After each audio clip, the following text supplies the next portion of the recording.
This game is once in a century. Be there at Casey's Center on February 12th. Go to HarlemGlobetrotters.com for your tickets to the 100-year tour. Jake Brend and Derek Duke break down everything you need to know throughout the Big 12. This is Bigger Than 12, presented by WealthCharter Retirement Planning and Tax. From the Channel Seed Studios, this is Bigger Than 12 on Iowa Everywhere.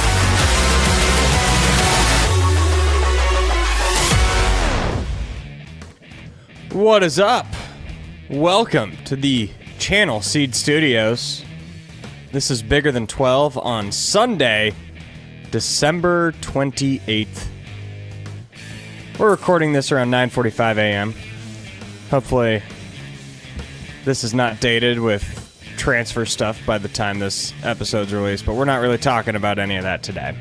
I'm Jake Brend, joined by Derek Duke down in balmy Texas, I hear. Yeah, it's been just stupid hot. It's like 84 on Christmas Day. It was 82 yesterday. Going to be 81, I think, today. So, yeah, there's been no Christmassy winter weather anywhere to be found. But I am starting to feel like myself again. I've been sick the last couple shows. Well, it's about freaking time. Yeah, I know. This flu thing really sucks. But I am feeling better. I had some beers last night. Watching the Texans game, Nolan Higgins had a couple touchdowns in that game, got the dub. In the playoffs, Jake, which you know nothing about this year, funny enough, Aiden does. Easy. Aiden does, and he's a Bears fan, and he knows that the Bears are going to be in the postseason, so kind of funny. You're the only one. You're the only one. No comment, no words. No comment. We'll move on. We'll move on to thank Tim Hawkins at WealthCharter Retirement Planning and Tax. Tim is a big Packers fan, so he had a bit of a rough Saturday night. Oh, yeah. His team will be in the playoffs, but I believe they're locked into the 7 seed. Yep. I don't really feel any remorse or guilt for them. The Packers have tormented me my entire life. So, best of luck to Tim and his team in the playoffs, but I don't feel horrible that they're a 7 seed going into the playoffs. I also don't feel horrible about using Tim Hawkins and WealthCharter Retirement Planning and Tax for my portfolio.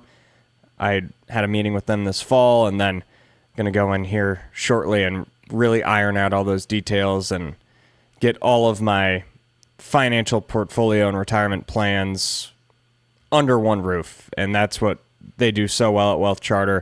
They do everything well, from financial planning to tax season that's coming up. Give them your time of mind at wealthcharterretirement.com. Today on Bigger Than 12, we're going to react to Kyle Whittingham taking the Michigan job. We're going to preview Texas Tech and Oregon in the college football playoff quarterfinals that's coming up this week.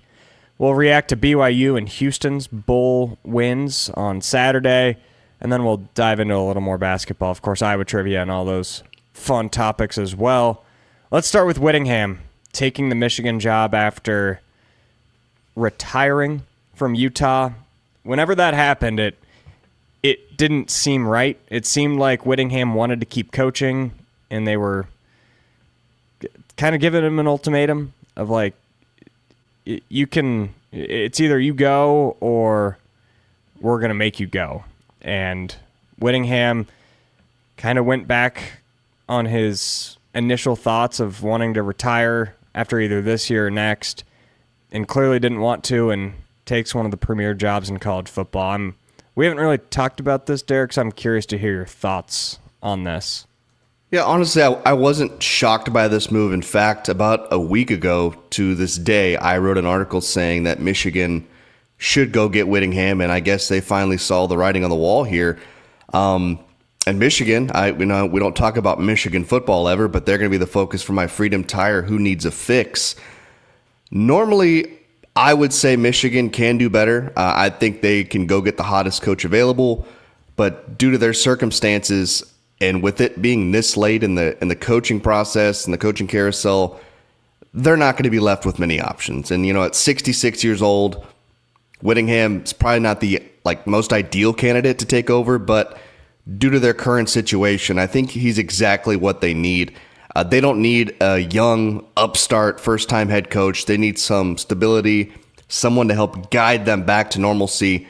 And who better to do that than Kyle Whittingham? He would be that father-like figure that is much needed in Ann Arbor. He may not be the Michigan man, so to speak, that everybody's looking for, but I think he's the man that Michigan needs right now. He can come in, get things on the straight and narrow from the moment he steps foot there, let him take over, get the train back on the track, and he's proved at Utah that he's been a fantastic coach for a long, long time there. Most importantly, he's a good person, which is something I think they need at their head coaching spot after the Sharon Moore debacle.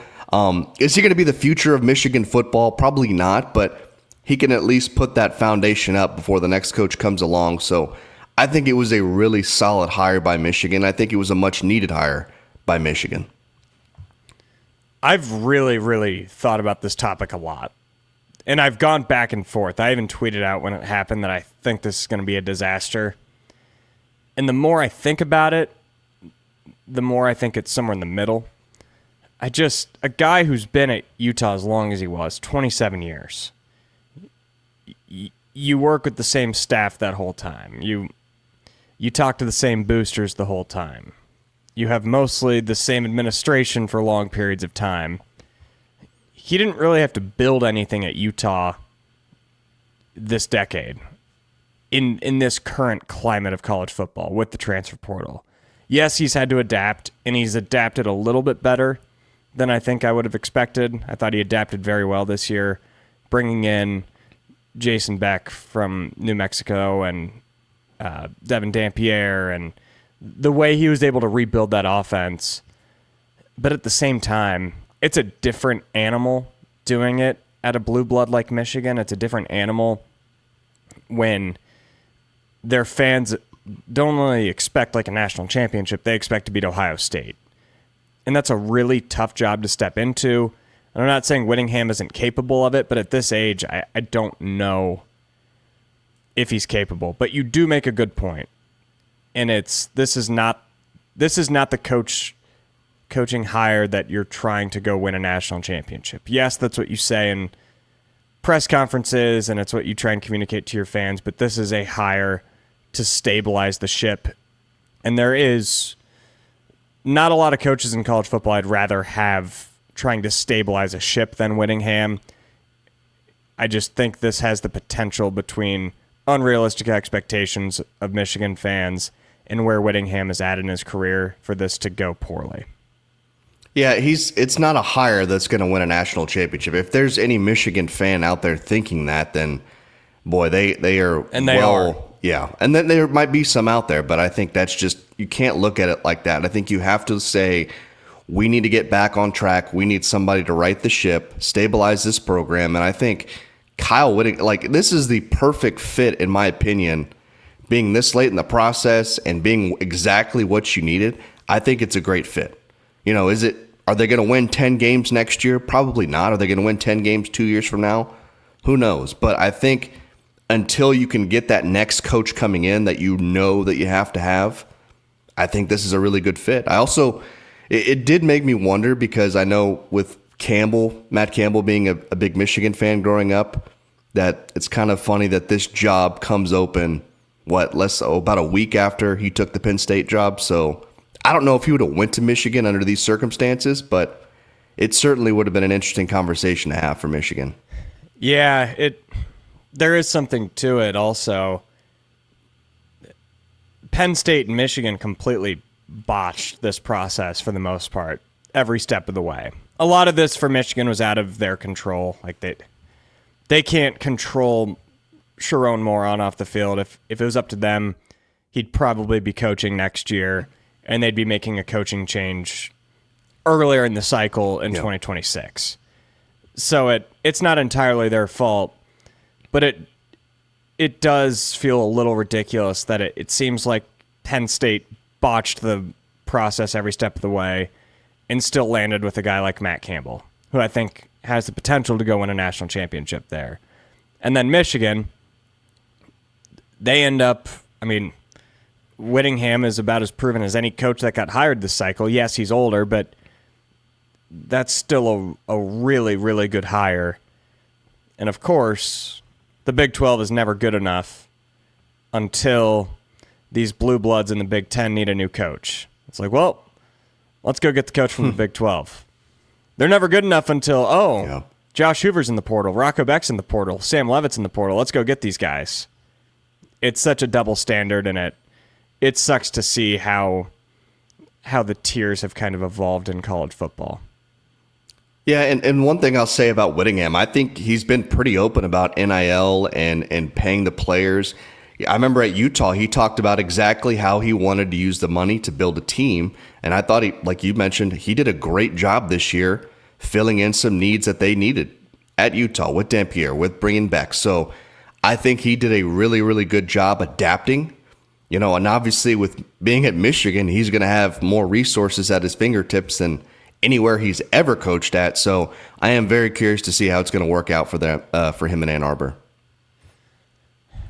Texas Tech has a big opportunity this week in the college football playoff.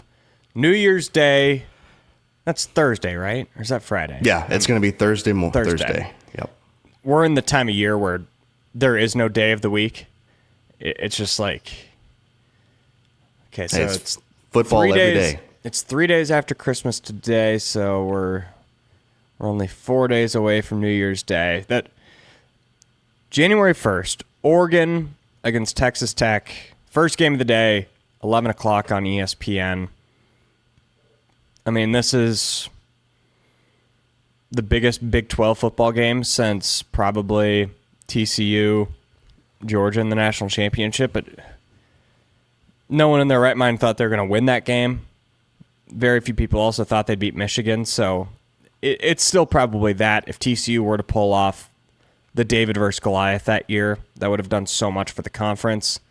But in my eyes, this is probably the biggest Big 12 football game to date because of what looms in the future and the decisions with the college football playoff, the decisions with TV contracts looming here in 5 years.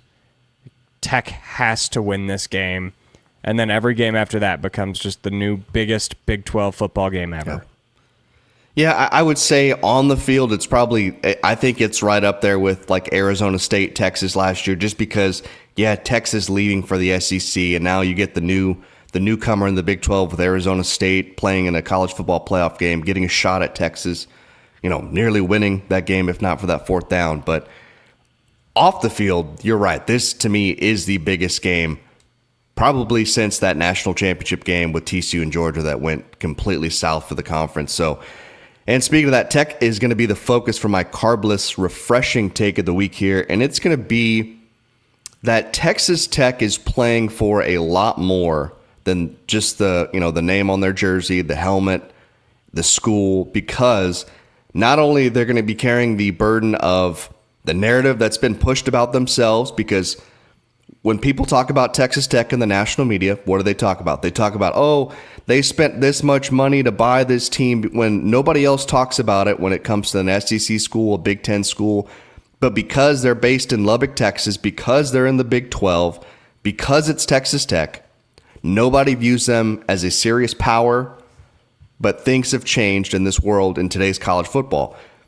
They're also going to have the burden of carrying and pretty much an entire conference on their back. They're the only team from the Big 12 that got in the playoff, which can be another conversation for a different day, because I think we should have had more than one team. But they're the only Big 12 team in.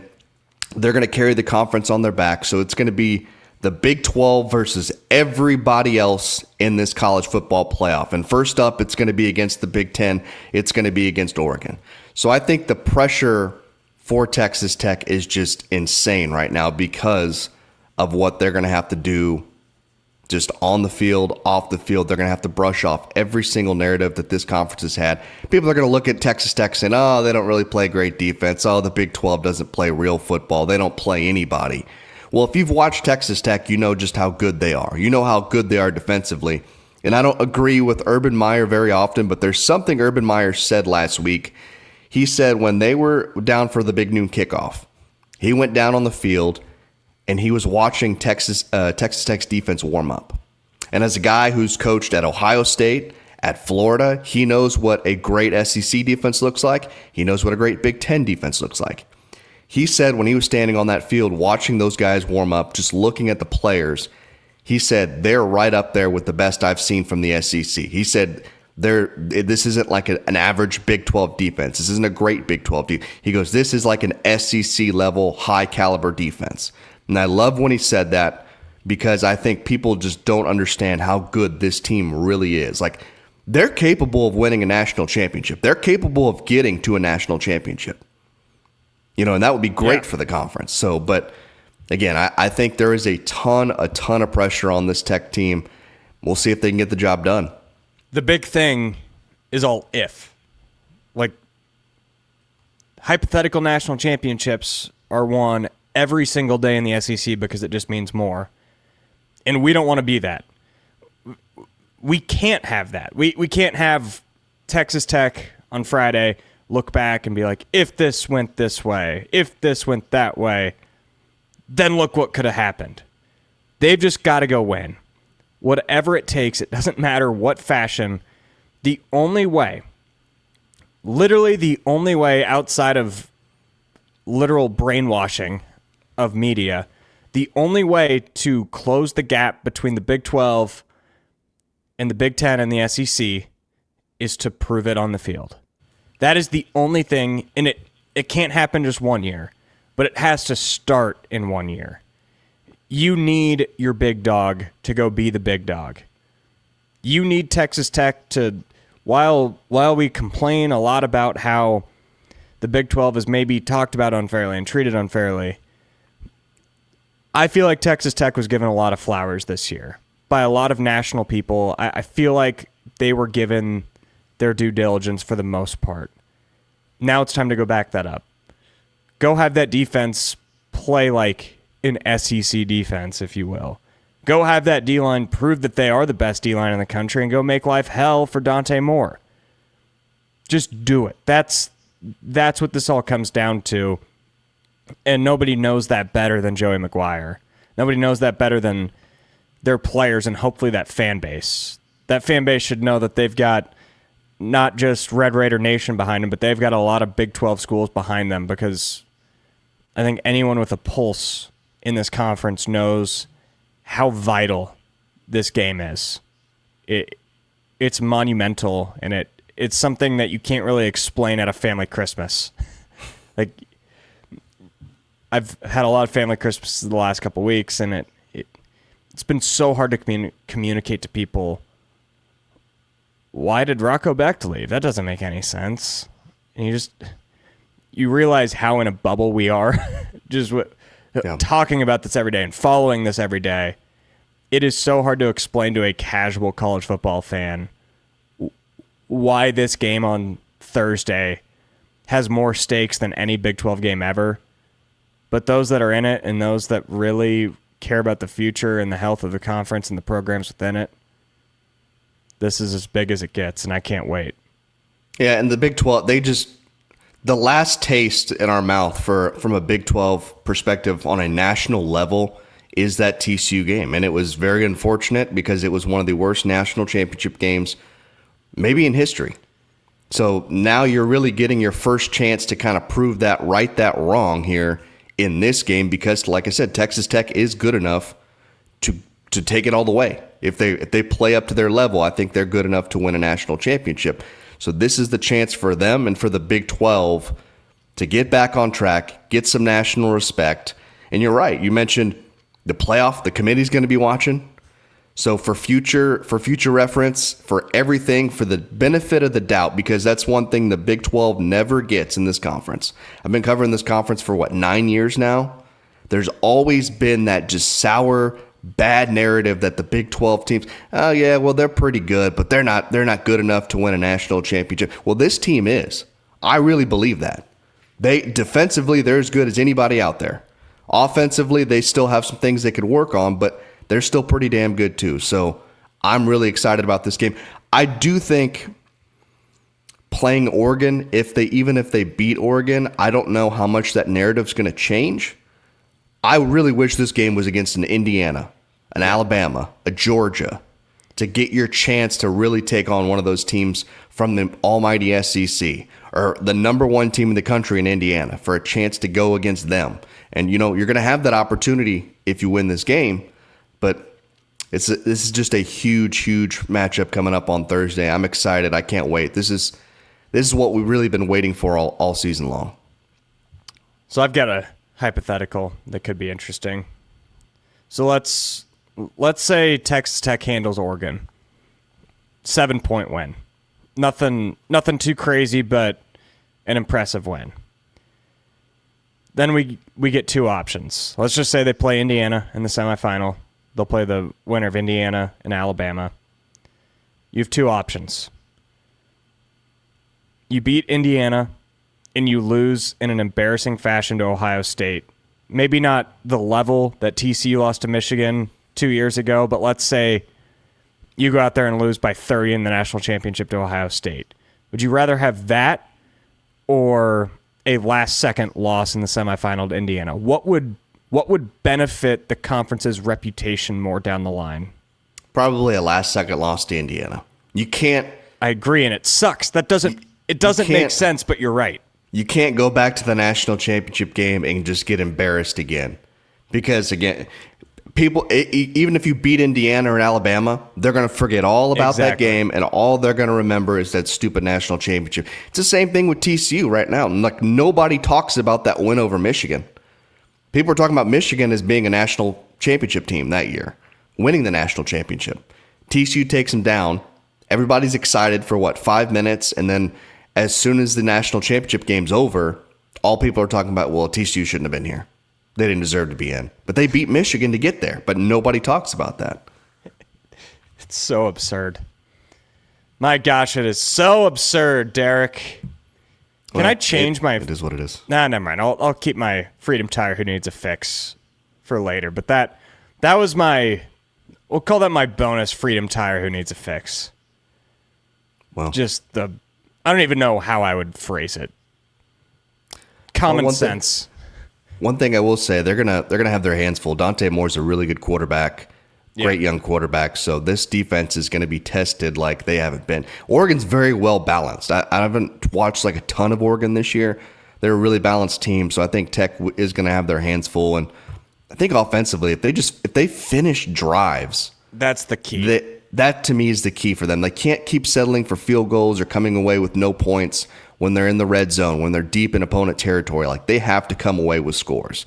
That's going to be the key for the offense. I think that may be the key for the entire game, is if they can finish drives, because that's something we've been talking about all season long. That's the one flaw with this Tech team.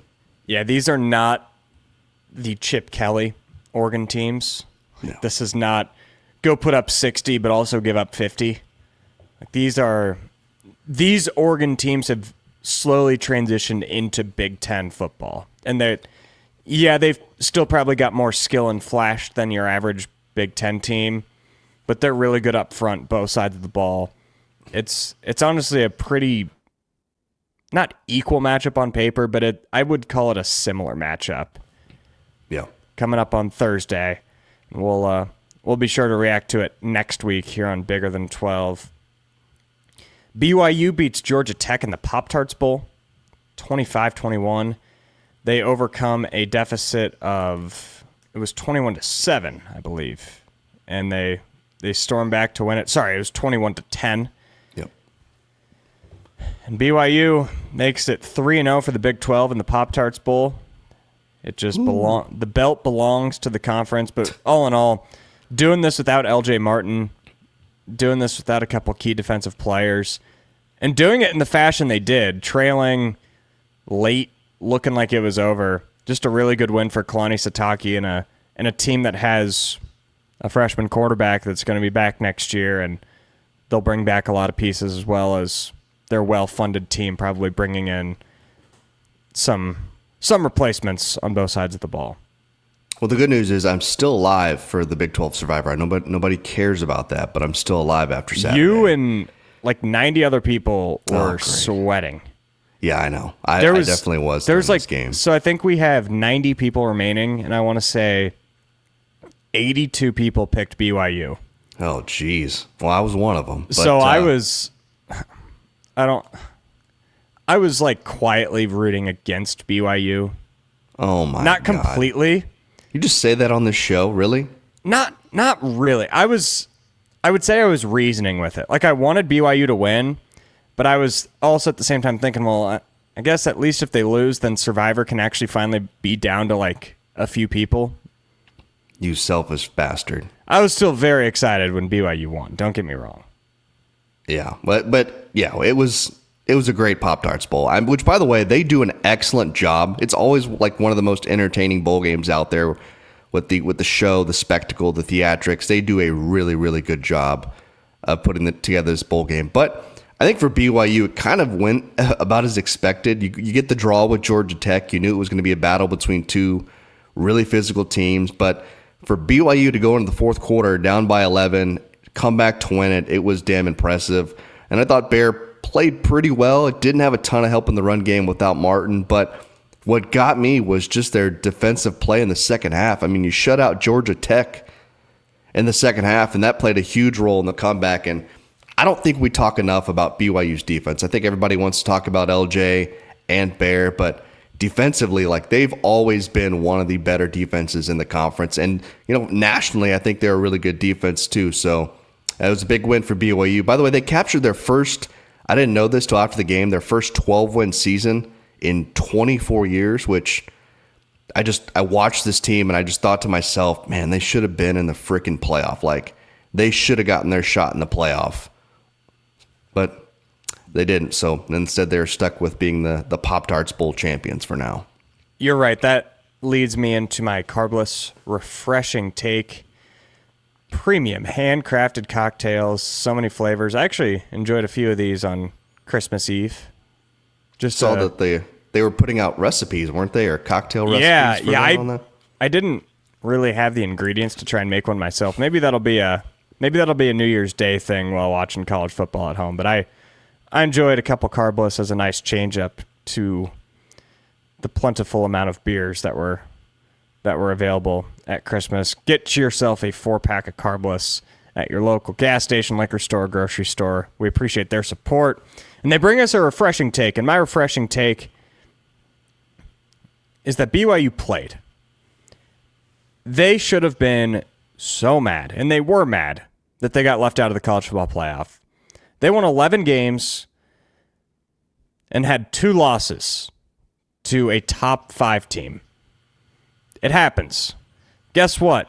Maybe this year in college football, there's a big gap between number 5 and number 10 in the sport. And I think we saw that the way Texas A&M and Miami looked last week, obviously the way Tulane and James Madison looked. You just can't tell me that BYU didn't belong in over at least one of those teams. And Notre Dame probably feels the same way. Notre Dame was upset that they got left out, and they quit on the bowl game and said, nope, we're not playing, we're protesting. BYU didn't do that. And I think that's commendable. And also, BYU was down 11 late into the second half and easily could have quit and rolled over. Oh, we don't have our Big 12 Player of the Year running back. We're missing some defensive pieces. We lost our defensive coordinator to Michigan. We could just roll over and die. They didn't. And that matters still in college football. And that matters when you've got a true freshman quarterback who puts it all on the line every single play, physical, takes hits, makes big throws. And I think that was just refreshing. I would have liked to see BYU in the playoff, but at the same time, it is also, it's refreshing to see how they respond to adversity and how different it is compared to other teams in the country that wouldn't have handled it the same way. Yeah, it was a much needed win for the Big 12. Good way to start off bowl season for the conference for sure. And I referenced it in there. I mean, Bear Bachmeier twisting an ankle, first drive of the game, stays in there, throws a pretty costly interception while they were already down. Game looks over. Bachmeier responds, 325 yards on the day, 1 passing touchdown. I mean, leads BYU back in the game. Also, didn't really run as much as normal, just 1 carry for 0 yards. And I think this just shows the overall growth of Bear Bachmeier, and that's going to make him my Beast of the Week. Beast of the Week.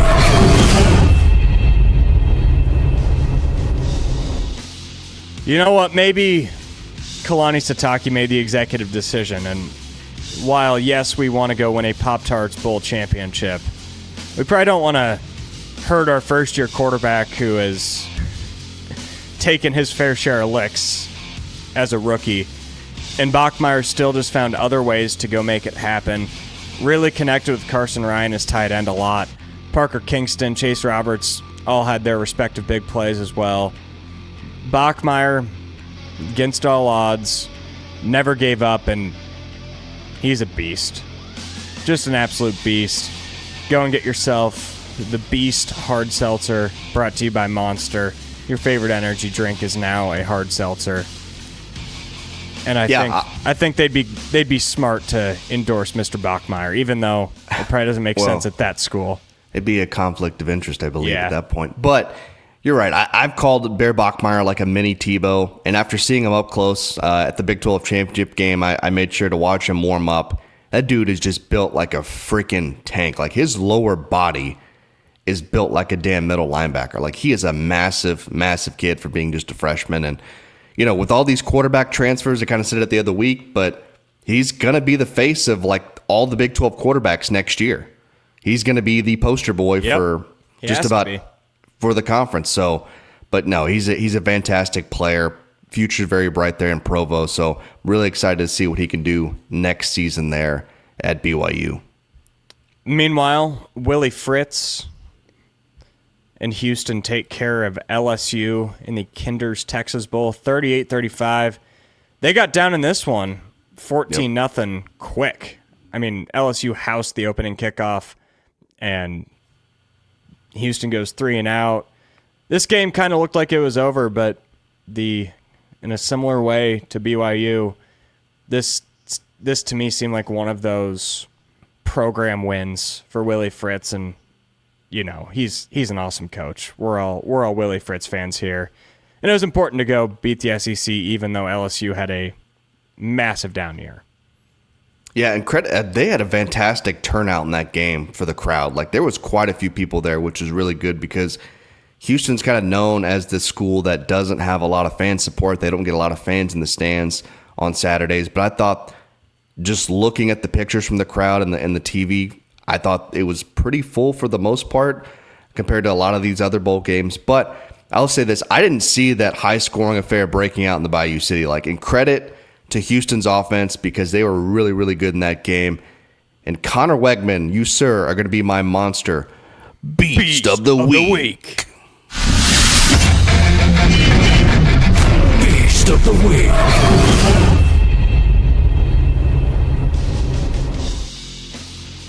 How about Connor Wegman? Absolutely went off in the Texas Bowl, throwing for 236 yards and 4 touchdown passes. Also added on 56 rushing yards on the day. He's always been getting it done on the ground with his legs. Texas Bowl MVP, and rightfully so, because I thought he was the best player on the field on Saturday night. And despite being down 2 touchdowns early in that game, Houston finds a way to come back, get the job done, and put the cherry on top of a great season for the Cougars, who now have 10 wins on the year. And what a turnaround by Willie Fritz and his staff. This Houston program, like, you better get familiar with them because they're going to be a problem for years to come as long as Willie Fritz is in charge there. Just one of the best stories, really, not just in the Big 12, in college football. Nobody's really talking about that because I thought the turnaround that he did from going to 4 wins to now 10 wins this year, that's a huge, huge turnaround that nobody's really focusing on. Looking back to our picks last week, I go 1-0-1. I had a push on I took Houston to cover the -3. They win by 3. You crushed the over, 41.5. Houston about did that themselves. Yeah. So good call on that. And then you narrowly lose the BYU one by half a point. I nailed the under. I was all over that. I placed some real American currency on that one. I felt good about that. So we still got a lot to go, though. We've got Just getting started. Still 5 bowl games remaining, and we'll see who wins that. Again, update on Big 12 Survivor. There's really nothing to do at this point. If you didn't fill out your ballot before the games yesterday, sorry, you're out of luck. Still a lot remaining, and we'll see who's able to make it through. Can't wait. Aiden, I believe it's time for the Iowa trivia question. It is. All right. How many years in between the state of Iowa being founded and Iowa State University being founded? Ooh. Oh. I'm going to guess 40 years.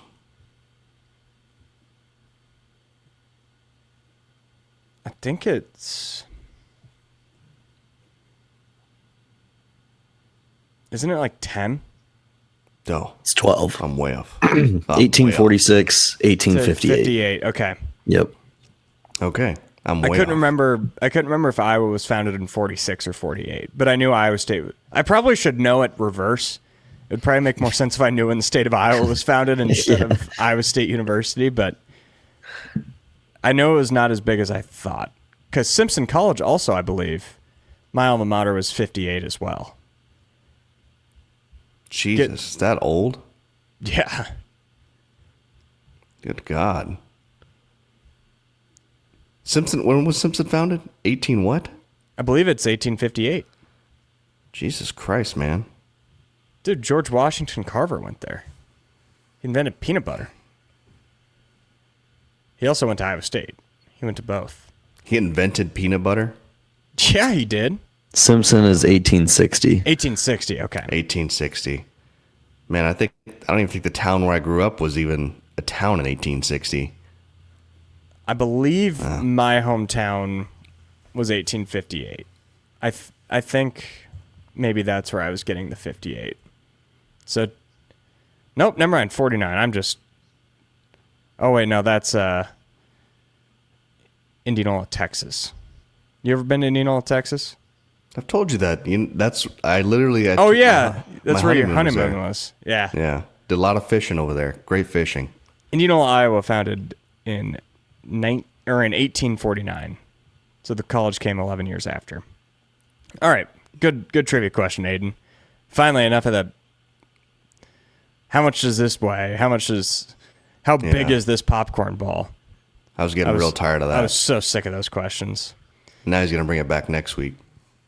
All right, it's now time to have a good time, courtesy of Whiskey River. We're going to do our power rankings. And Whiskey River, I hope you all bought gift cards for your loved ones this Christmas so that you can just let them go and have a good time. Looking for a good time? Thought so. Whiskey River is just the place. We've got the booze, the food, the vibe, and the amazing rooftop patio. The only thing missing is you. Whiskey River. Whiskey River locations in Ankeny and Ames. Always a good time. Always a great time. I might go tonight. I've got one of my lifelong buddies back in town. We're going to try and go find a spot to go watch Sunday Night Football. So maybe Whiskey River will be my choice tonight in Ankeny. We're doing a little something different this week. So there hasn't been a single significant Big 12 basketball game played since our last episode. So our power rankings weren't going to change.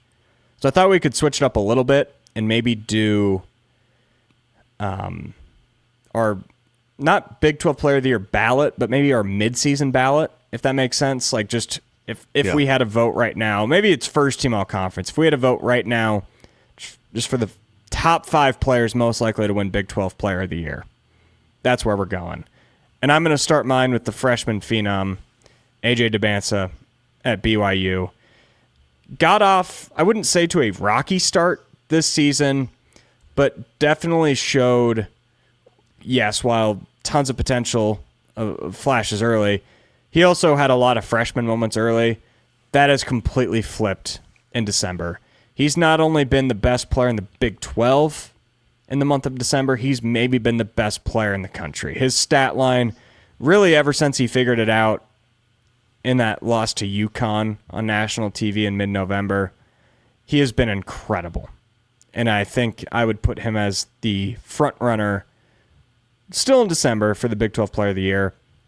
That's followed up by Joshua Jefferson, who is number 2 on KenPom as far as the National Player of the Year. I still think the way Debansa is elevating gives him the edge over Jefferson. But Jefferson has been one of the best players in America. He can do it all. Swiss Army knife. Elite finisher, can get you a bucket whenever he wants, and now he's stretching the floor while also being a tremendous passer, tremendous rebounder. Same thing with Jaden Bradley. Like, he's a kind of taken a similar path to Jefferson, where the talent was always there, but last year on his Arizona team compared to Jefferson on last year's Iowa State team, they weren't really the first option. They were probably closer to the third or fourth option. Guys graduate, roles step up, and Bradley has elevated into one of the best point guards in college basketball, and he's doing it while leading Arizona with the best resume in the country. Give me Bradley at number 3. The reigning Big 12 Player of the Year, JT Toppin, comes in 4th on my list, and it's not that he's fallen off. If anything, he's elevated. I just think there's so much talent in this league that's jumped him, and I also think on-court wins matter. BYU, Iowa State, Arizona have been better thus far, and JT Toppin, not to his fault, comes in at 4th, and he's joined by his teammate Christian Anderson, which I had a real conversation in my head. Do I put Anderson above Toppin, especially the way Anderson played against Duke? I still think Toppin gets the nod, but these two guys are as good as anyone in the country, and if Texas Tech figures it out, which it looks like they might be doing, it'll be because of these two players. They're both incredible. So that's my top 5. Debansa, Jefferson, Bradley, Toppin, Anderson, with a lot of honorable mentions that easily could have made the list.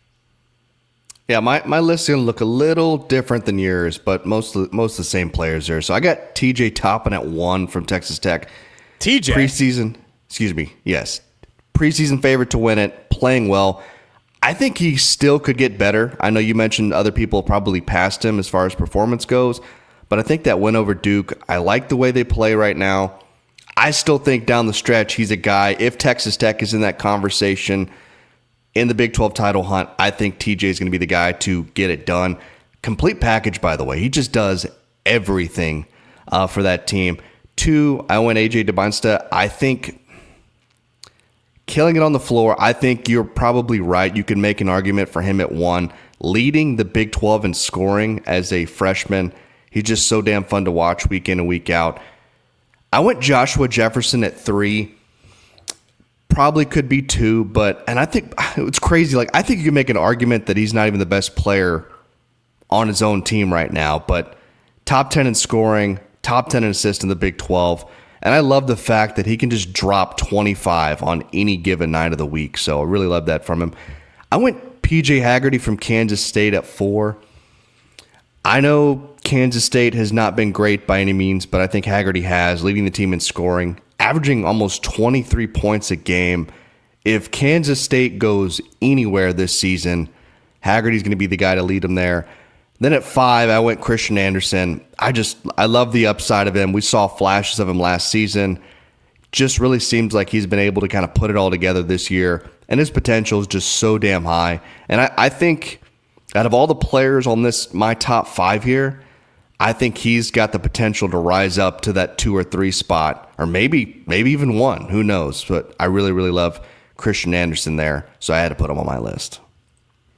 No, good list. I think it just goes to show that I almost completely forgot to even consider Haggerty, and this is not my negligence or anything. It's more so like I had those 5 in my mind, but then I also had to consider Flemings from Houston. I had to consider Milan Momcilovic, who's shooting 50% from 3 on 7 attempts per game. It's ridiculous.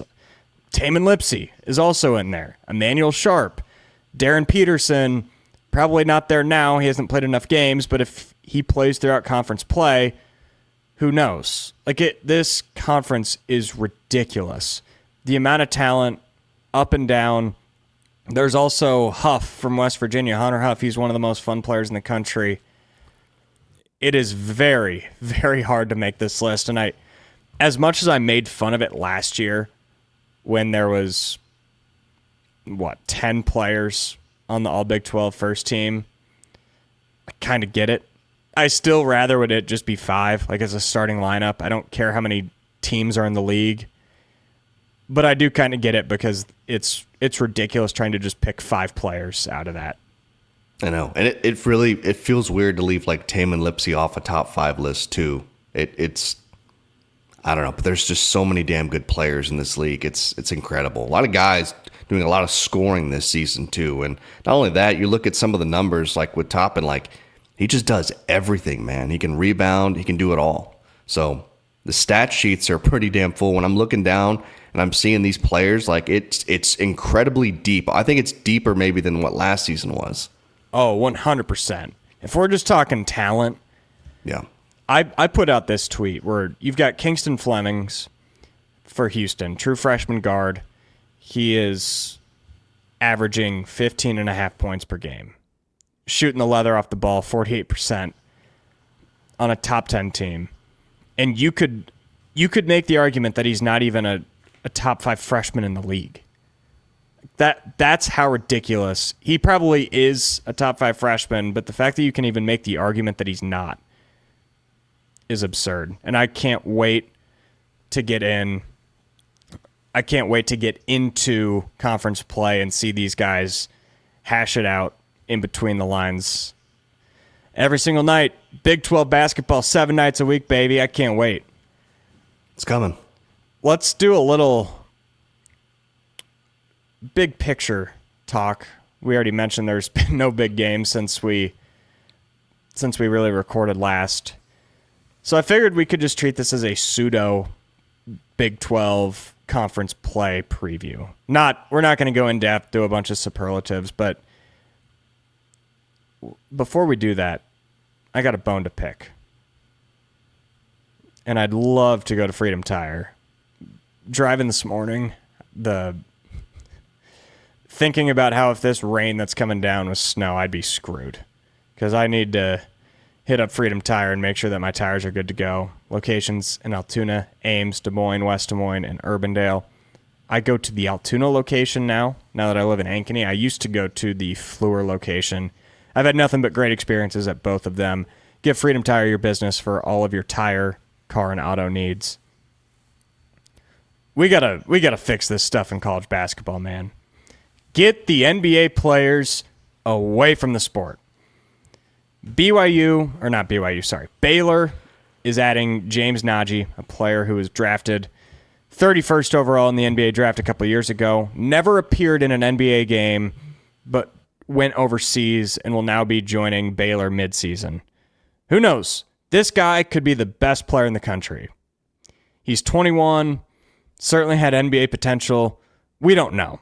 I would guess he's probably not going to be the best player in the country, but it wouldn't shock me whatsoever if he was enough to elevate Baylor into a position they're not in right now. And even more recently, Chicago Bulls two-way player Trenton Flowers is drawing interest from many college programs, according to On3 Sports. Now, this is even more dangerous because while Najee has never played a minute in the NBA, Trenton Flowers has. Trenton Flowers scored a point. He actually scored 4 points 3 weeks ago in an NBA game. NBA game. And now he's drawing interest from several college basketball programs.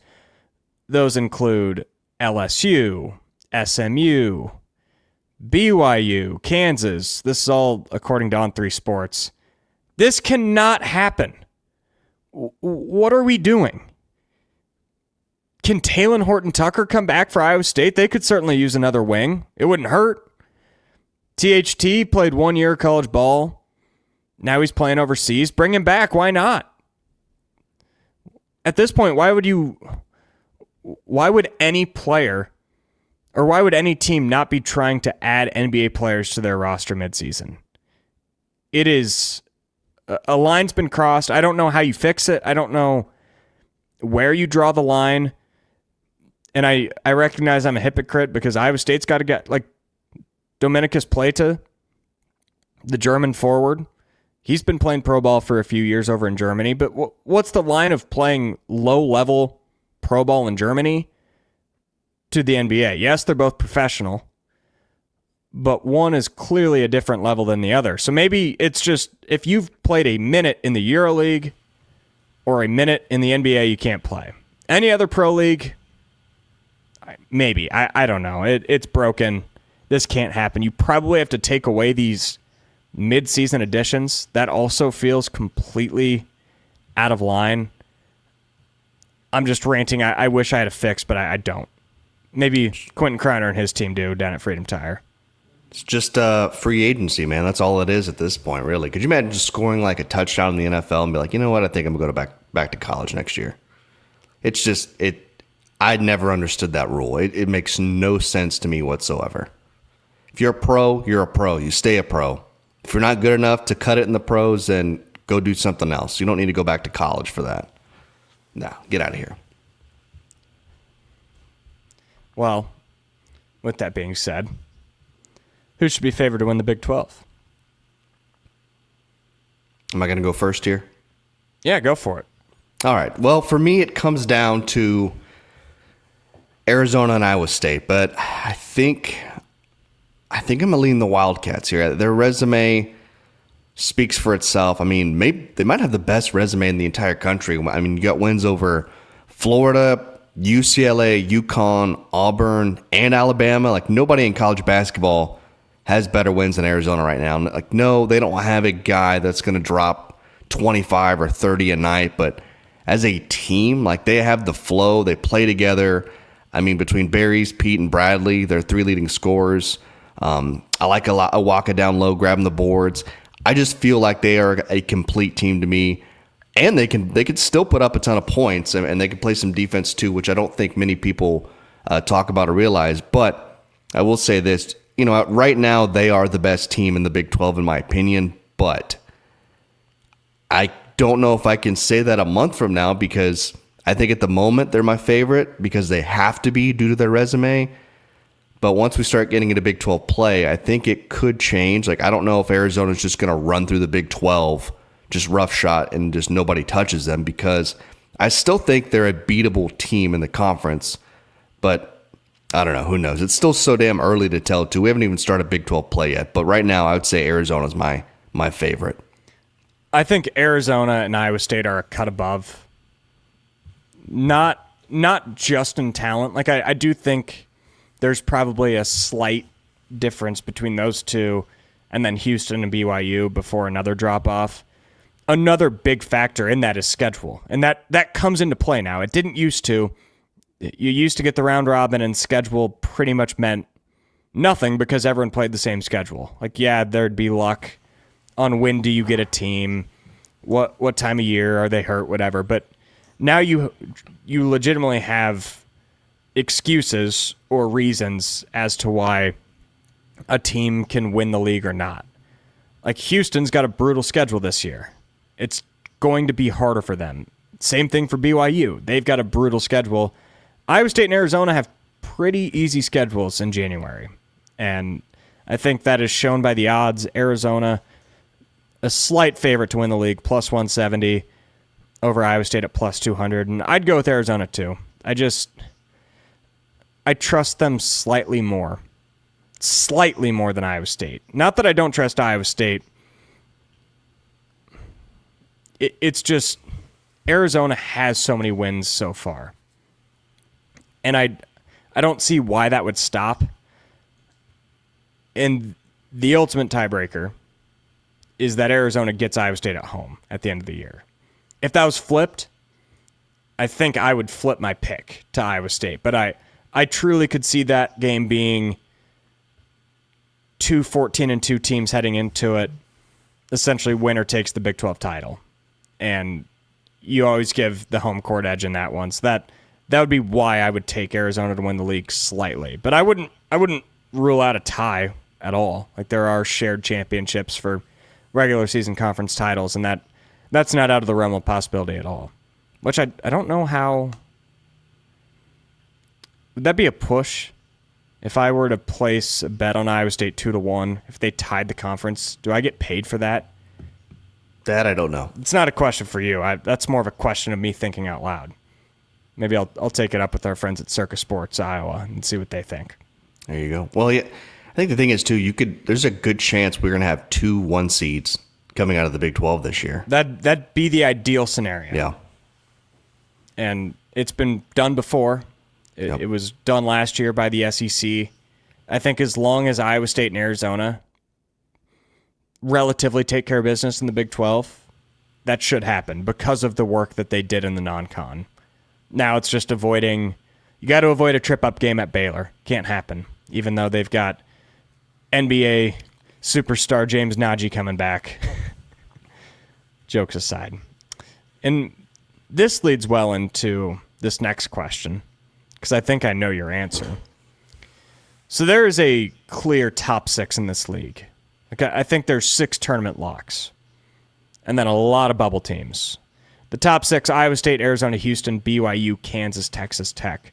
Which team outside of that top 6 is most likely to sneak into that group? I don't like this pick, but it was really hard for me to come up with one. But I went with Baylor. Is that where you thought I was going with that? Yeah, I figured that's where you'd go. Not a sexy pick, but I think Baylor is still going to make the NCAA tournament this year. I think they could sneak into that upper pack of the Big 12. Cameron Carr's been lighting it up offensively. Tondi has as well. They have 2 great scoring options offensively. And if you look at the stats, I mean, they're averaging, I know they don't have the resume that some of these other teams have, averaging 93 a game right now, leading the Big 12 in scoring.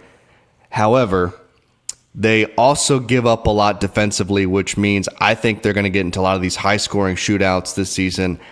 I don't know how sustainable that is, down the road in Big 12 play. I'm not confident really at all in that pick, but what they can do offensively and then having a little bit of faith in Scott Drew, who's been there and done it before, I think Baylor could be a team that sneaks into the Big 12 title conversation this year.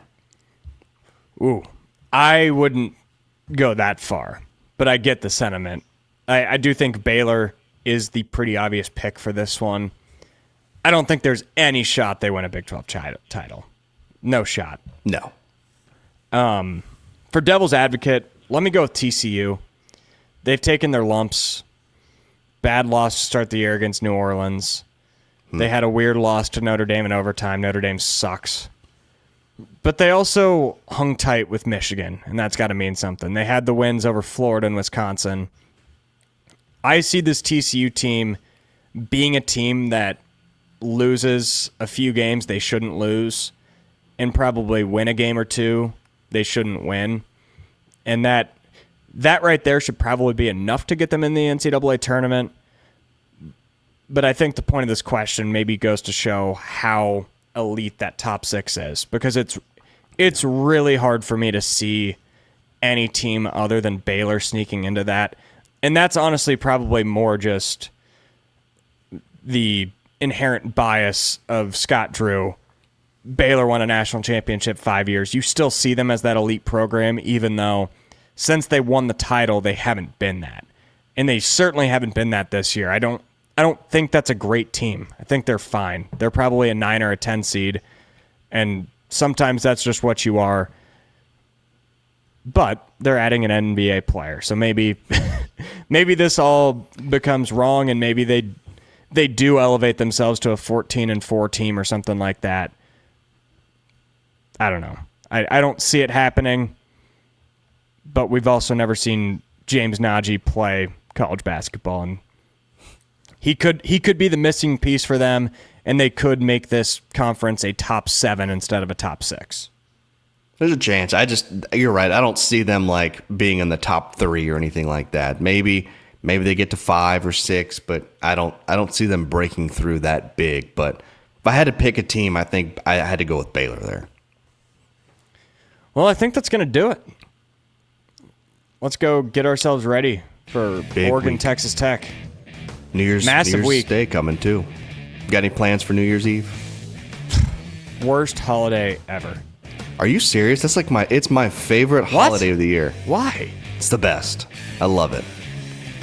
Drink, stay up late, pop fireworks. I love it. It's you guys my do favorite. fireworks down there? Oh yeah, we go down to my uncle's ranch for a couple days, shoot some fireworks, drink some whiskey. Always a good time.